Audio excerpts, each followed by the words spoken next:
The countdown to Sunday Night Football is on. With 49ers quarterback Trey Lance out for the season, we'll discuss what we can expect San Francisco's offense to look like with Jimmy Garoppolo under center and how this Denver defense can contain it. We'll also touch on some of the ways this Broncos offense must improve this week, who in the wide receivers room might need to step up with Jerry Jeudy day-to-day, and the role the running backs might play on game day. All that and much more coming up right now on Broncos Weekend.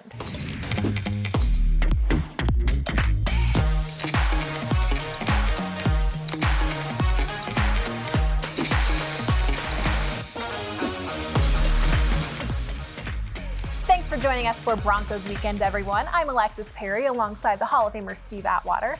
And the man, I think formerly known as Big O, I call you O, but are you still Big O? What do you want to be called? I would prefer to be called Big O. Okay. He's always Big O. Yeah, but I will answer to just O. I think if you say Slim, that highlights me losing over 100 pounds, so I'll definitely answer that as well. You like Slim? Yeah, I like Slim-O. Slim. Okay. I like Slim. Slim-O? Slim-O or just Slim. But Big O is always going to be my favorite. I got it tattooed on me. I tattooed it on me like 15 years ago. Yeah, well, He's we Big are so glad to have Big O, Orlando Franklin, with us here today. This week, the Denver Broncos are back on a national stage as the San Francisco 49ers make their way to the Mile High City for Sunday Night Football. Just 2 games into the season, both teams are dealing with injuries to some of their biggest playmakers. As for the Denver Broncos, wide receiver Jerry Jeudy and cornerback Pat Surtain II are day-to-day working back from their injuries suffered against the Texans.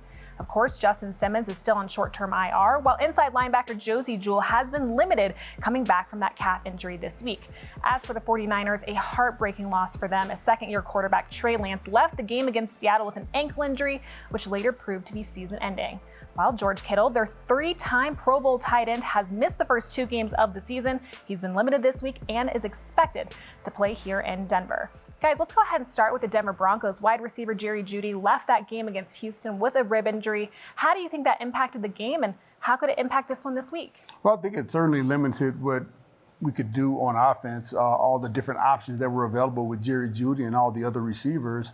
When he went out of the game, especially considering Tim Patrick got injured in training camp, KJ Hamler still a bit banged up, I think it really kind of messed that offense up and the rhythm up a little bit, especially considering the game that Jerry Jeudy had against the Seattle Seahawks, where he had 4 catches, 102 yards, and a touchdown. Yeah, so just kind of looking at this Shanahan tree offense, you're going to be out there with 2 wide receivers 70% of the time, right? So not having Jerry Jeudy, the fact that KJ Hamler wasn't going last week against Houston, that's going to change Nathaniel Hackett's mindset drastically as far as how he's going to be able to call plays. And oh, by the way, did we see later on in the game where Montrell Washington wasn't out there to return punts? That's Montrell Washington trying to figure out how he fits in with the offense. And am I going in? Are we running a trick play? Where am I at with the depth chart now? So when you get an injury like that, it's significant, and it gets a guy like Nathaniel Hackett who has to call plays and micromanage the whole entire football team. It has him kind of trying to think ahead, but also realizing, hey, I might not have the guys to do what I would like to do right now out there. Yeah, Right. Denver's defense, which is already without Justin Simmons, they might be without Pat Surtain II this week as well. How does Pat Surtain really impact the way opposing offenses prepare to face the Denver Broncos? Well, I think when you're playing against Pat Surtain, I think offenses have to say, well, my number 1 or number 2 receiver, they're going to have less productivity this game, right, because Pat Surtain, he can shut some people down.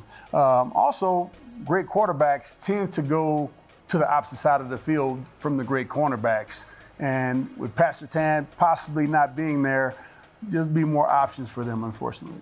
Well, I'm praying to the football god, Steve. I promise you that, because I want to see Pat Surtain out there. I know he has not been ruled out, but you got Deebo Samuels, Brandon Ayuk, and oh, by the way, George Kittle coming in town with Jimmy Garoppolo that knows those guys and understands them.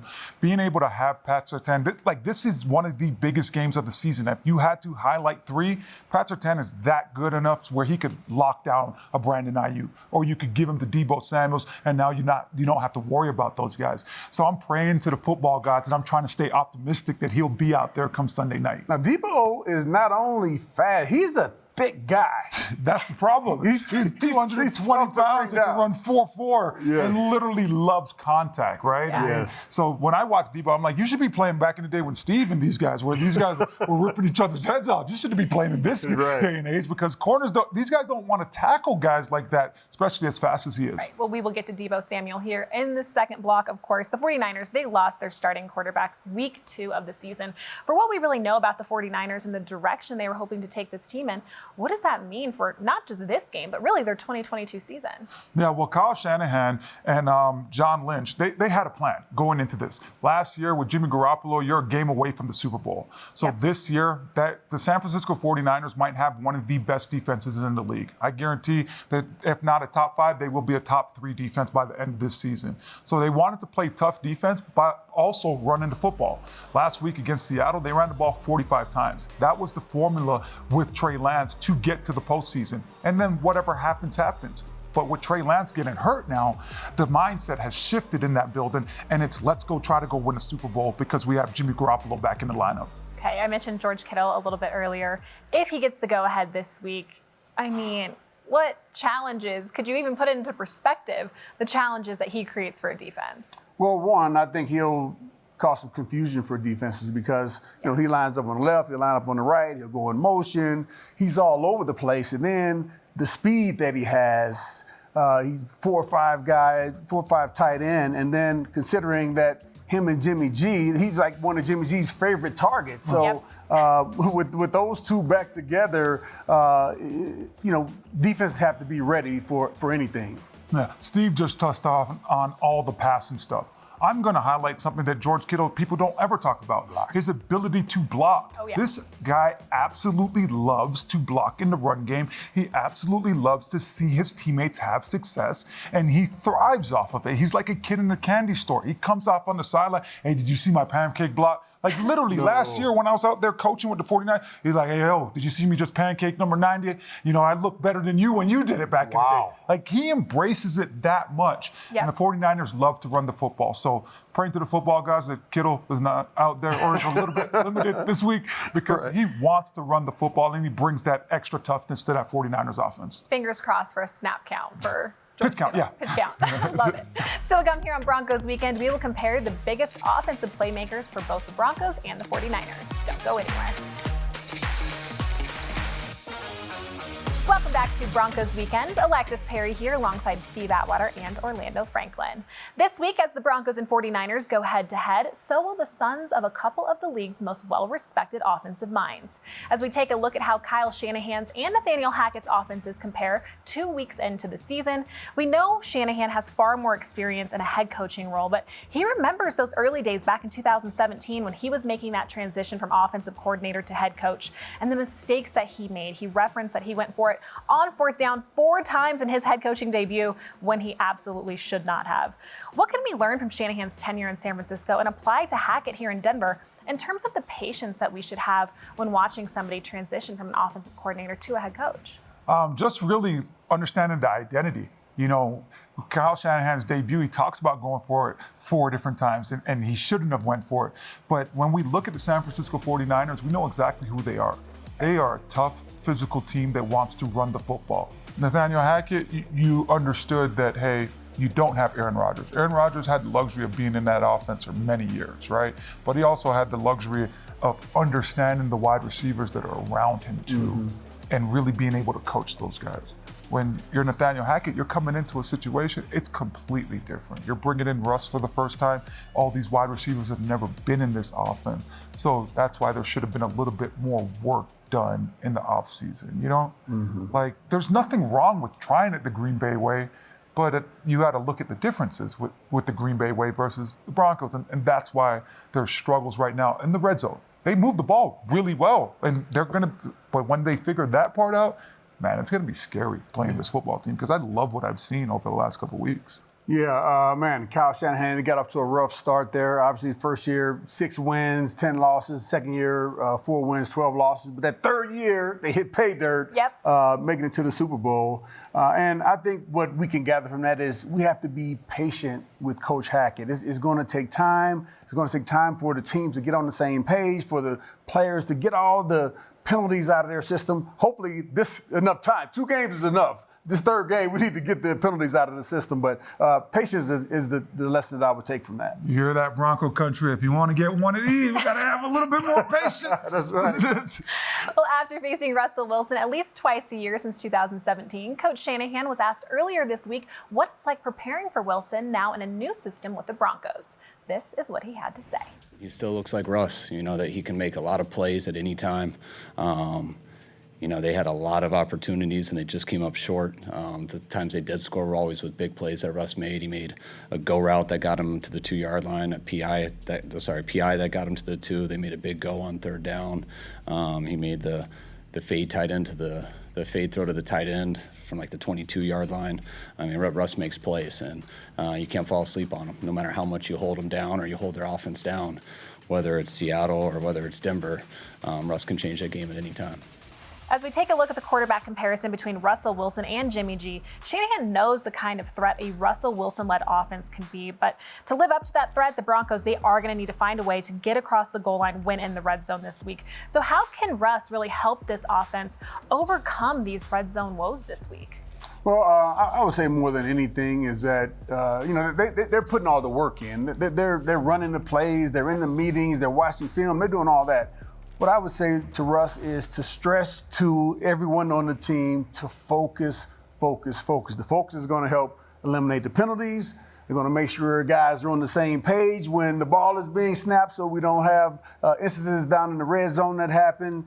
Just everything. The communication is going to be better. Everything is going to be better. We have to focus. 16 points. It's not going to be enough up against one of the league's, if not the league's, best defense. Yeah, so for me, the first 2 weeks I've seen Russell Wilson try to show the world that, yes, I'm here and I'm going to be a Bronco for the next decade of my life.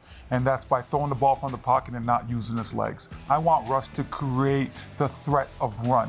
Let this San Francisco defense know that you are not afraid to pull it down and use your legs. There's a reason why Russell Wilson has this great record against the San Francisco 49ers is because he was able to pound the rock with the running backs, but also utilize his legs. So I anticipate if Russell starts running a little bit more and has a lot more than 5 yards over the first 2 games, he starts doing that. When you get to the red area, now you're going to have defensive coordinators afraid of what they're doing, and all of a sudden we have to spy on Russ, and you're going to have guys commit to going to chase the quarterback where it opens up those throwing lanes and makes those windows a lot bigger. Yeah, and I agree with you. And when we were playing defense back in the day, that's one of the things that we hated more than anything was the quarterback to take off running because we've accounted for everyone else. We haven't accounted for the quarterback, though. Yeah. Russ, he has gone head-to-head with Jimmy Garoppolo a number of times, plethora of times throughout his career. So hopefully he has some extra tips and tricks for the defense this week. But what are some of the pros and cons for this Denver defense taking on Jimmy Garoppolo over Trey Lance? Well, big pro. Jimmy G is going to throw it to you a couple times a game. He just does it. You got to find a way to attack everybody else on the offensive line from Trent Williams on. Trent is a guy, he's a great, phenomenal football player. If Bradley Chubb and this Denver defense watches Trent Williams, they will know that Trent gives keys away by how he lines up, how he puts his stance. If he's a little bit further, if his left foot's a little further back and he's just on that toe, it is pass all the way. If he's in a little bit more of a balanced stance, it is run. Trent will give these away, and Trent will still go out there and dominate because he's an absolute freak of nature. But it's the other people that struggle now. It's the left guard all the way to the right tackle. So if you're Bradley Chubb, you could get a nice little key on what's going on and figure out a little code word and tell your teammates, hey, it's passed. Let's go sell out and try to get Jimmy Garoppolo and sack him. Have you called Bradley Chubb? I know, right? Well, somebody, I said it on the radio this week, and somebody said, hey, Bradley, they tagged us. Hey, Orlando has some information for you, right? So hopefully he reaches out. Oh, man. Well, I would say the pros of going up against Jimmy G is, one, he's not nearly as mobile as Trey Lance was. You know, Trey Lance, he can get out the pocket, run, be a threat into the secondary. And also Jimmy G, like you said, he doesn't throw as many deep passes. In 2021, he only had 7.6% of his passes were deep passes, whereas Russell Wilson, 18.8% of his passes were deep passes. Those are passes over 20 yards.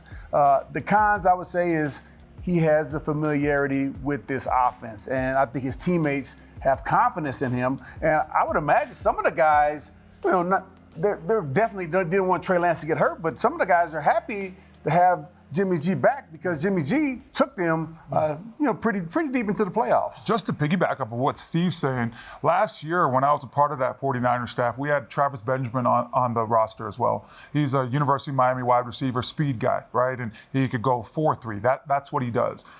When Jimmy was the quarterback and he was the plan all day and, hey, we weren't going to put Trey in, Travis Benjamin would not play. And that's because Jimmy Garoppolo does not throw the deep ball. He does not love to throw that deep ball that you're talking about. Right. But when Trey would be the starter now, Travis Benjamin would be activated that day because Trey would throw that deep ball. So that's the one thing about this defense, that you could get real keys as far as what Kyle Shanahan is going to try to do with the San Francisco 49ers coming in on Sunday night. Well, both of these offenses, they have some Swiss Army knives, and Deebo Samuel and, of course, Javonte Williams, two guys who play big roles within the passing and running game. How do these guys compare and contrast, and what makes them difficult to defend? Well, both of them are super hard runners. They're kind of built the same. I thought they were pretty much the same height, but man, Deebo Samuel is 6 feet, 6'1". He's a big guy. I really didn't realize he was cheesing over as big as he was. And I remember seeing him play in the Senior Bowl. He's an impressive player, but I didn't know if he would be able to adapt to the NFL the way that he has. He's a threat. Javonte Williams is a threat. Now, they're a threat in two different ways because Javonte Williams, he catches a lot of screen passes. He doesn't run the receiver routes, but he has great hands. He's going to bounce off of some people. He's a real super physical runner. But yeah, Deebo Samuel is physical as well. It's a very good comparison, AP. Yeah. I think they're very, very similar. And here's where they differ. Deebo Samuel's cold start to 10 yards. Just standing still to here's that burst. Because Deebo has it where he could get to 4.4 right now. Yes. That's what he runs. And he also weighs about 225 pounds. So he's also bringing it with it. Where Javonte, it's just not that burst that Deebo has. But both guys, tough to tackle. Both guys, if you get them in the secondary, I feel bad for the secondary, unless you have a bunch of Steve Atwaters back there. But both of these guys love contact, and they love to play football the right way. Okay, well, like we talked about earlier, Jerry Jeudy, when he went down in that game, really, Cortland Sutton became Russell Wilson's go-to guy in that game. How does Court have an even better game this week, going up against, I would say, a tougher cornerback in Emmanuel Moseley? Got to get those balls high. You know, that's the thing with Emmanuel Moseley. You can't go out there and think that you could bully him because he's a smaller guy. Last year in the Green Bay series, I watched Emmanuel Moseley get after Davante Adams, where Davante Adams didn't want no more of Emmanuel Moseley. And Davante Adams is a heck of a football player. Right. So if you're Cortland Sutton, and it's all about high pointing the ball. It's all about Russ putting it up in the air where only Cortland could get it. And when you do get those opportunities to put your body in between the ball, you got to shield it off, especially with going against a guy that gives up about 40 pounds on you. Yeah, I feel the exact same way. I mean, you got to put the ball up. Let Court do what he does. He goes up and gets those, turns the 50-50 into 80-20s, 90-10 balls and makes Russell Wilson look good. And Cortland Sutton can show his strengths as a wide receiver. And with his big body, he can just shield guys off. You know, most cornerbacks don't have the size that Cortland has. And if he can get to where he has a clean shot to the quarterback, man, just zip it in there to him. As we've seen, he's a reliable receiver. Yeah, hopefully another 100-plus yard game for him. We'll still come here on Broncos Weekend. We'll discuss the defensive side of the ball and which game wreckers might have their work cut out for them this week. Don't go anywhere. Welcome back for this final segment of Broncos Weekend, everyone. While there's no doubt the quarterbacks in this matchup will be getting much of the attention heading into Sunday Night Football, the guys tasked with containing them deserve the spotlight this week, given their productivity throughout the first 2 weeks of the season. As we take a look at the defensive comparison, let's start with the Broncos, who rank in the top 5 in most statistical categories after not allowing a touchdown in 6 quarters of play and haven't given up a single touchdown in the red zone this season. Guys, what is working so well for this unit as a whole right now? Well, I think, especially up front, we're showing different looks. We'll show where we have 5 guys on the line of scrimmage, and we'll rush 3 of them, or we'll rush 4 of them, or we'll rush 5, and then other times we'll show 4, and we'll send a guy from the slot, and drop another guy off. So the offense is seeing a plethora of different defenses and different looks. And I think it's keeping the offenses off balance. And I think that's awesome. I love that. And Coach Evero is not afraid to bring pressure on these offenses. And that's just making a difference as well. Yeah, I want to add a little tidbit. Personnel. You know, that's what we've really seen it take a great giant step forward. Last year under Vic Fangio wanted his guys to play 80% of snaps, didn't want to ever rotate. Right now, we're seeing a lot of different personnel grouping. So if you are a Bradley Chubb, you know that, hey, I'm probably only going to play 70% of the snaps today. So when I'm out there, I could give everything that I got because I know I could get somebody in here to rotate in.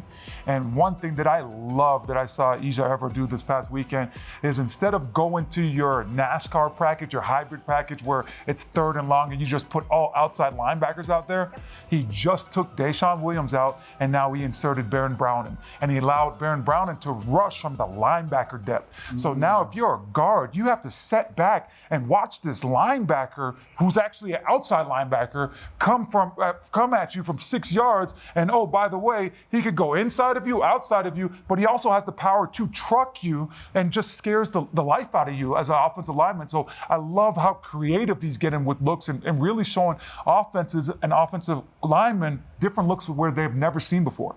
I agree with that, and you know, and I think it's hard to have 5 offensive linemen who they have to be in unison to stay on the same page with all the different looks. They're going to make a mistake eventually if you keep switching it up.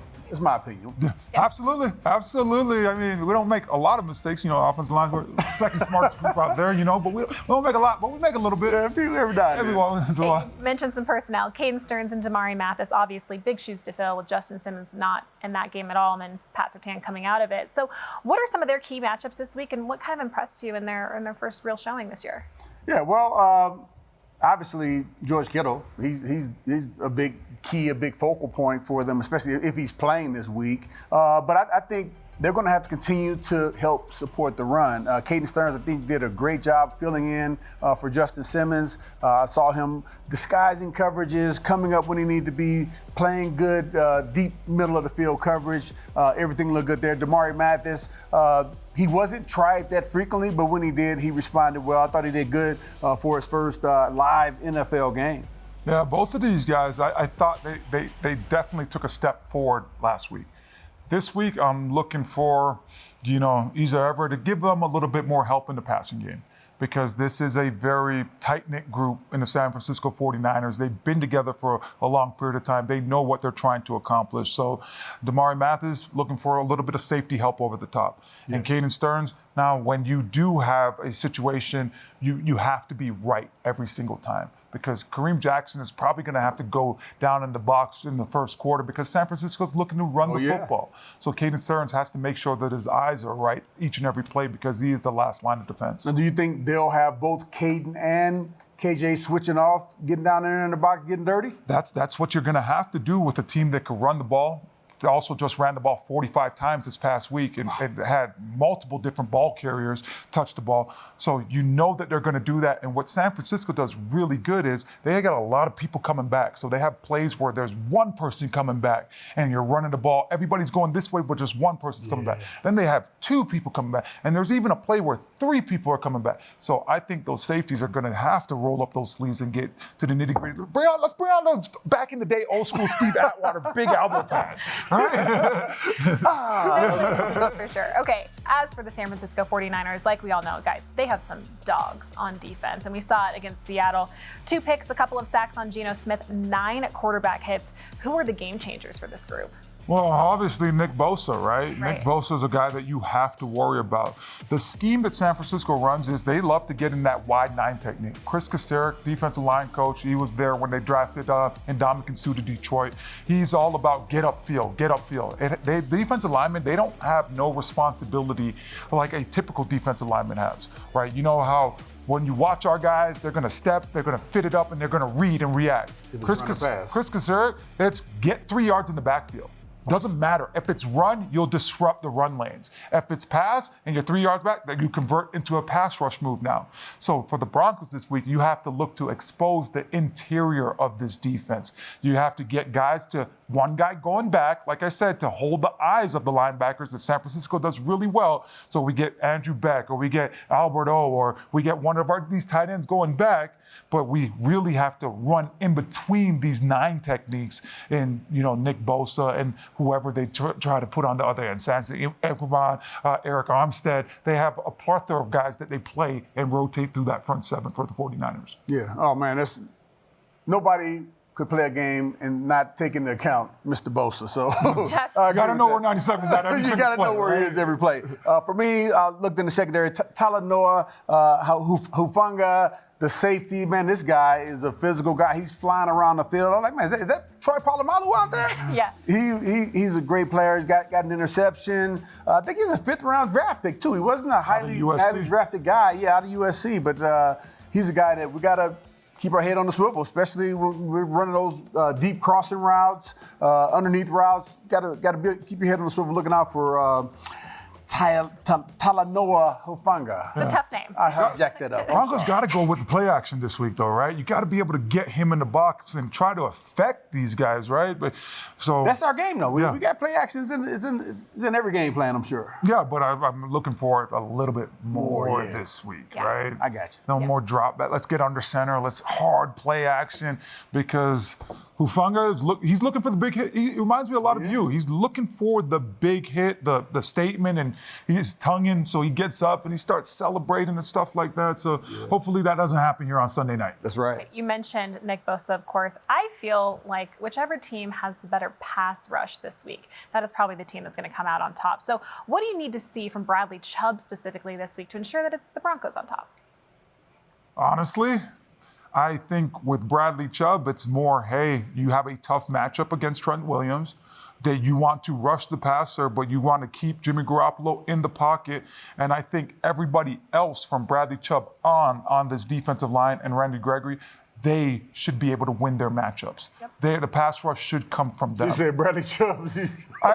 If Bradley Chubb goes out there and gets a sack, great day. But this is iron sharpening iron against Trent Williams. But I really love the matchup with Randy Gregory against Mike McGlinchey. Yeah. I think Randy Gregory could come out this and it could be a coming out party for him. He could have 3 sacks going against a guy like McGlinchey, because McGlinchey's 6'7", and those tall guys, when you go speed to power, they don't know how to handle it. And they're just not equipped to sit down on the power because of how big they are. So I think Randy Gregory could have a big game. Draymond Jones could have a big game. DJ Jones, Deshaun Williams. I think every single buddy that's not going against Trent Williams could have a really, really good game. Okay. Oh, man, that's funny, man, because I think Bradley Chubb does have to come out and have a solid game. For me, though, he may not be able to get the sacks, but if he can set that edge well, I think that's going to help out a lot in the run game. Same for Randy Gregory, obviously, but especially Bradley Chubb going up against Trent Williams, because Trent is a big human being. He's like you used to be, Big O.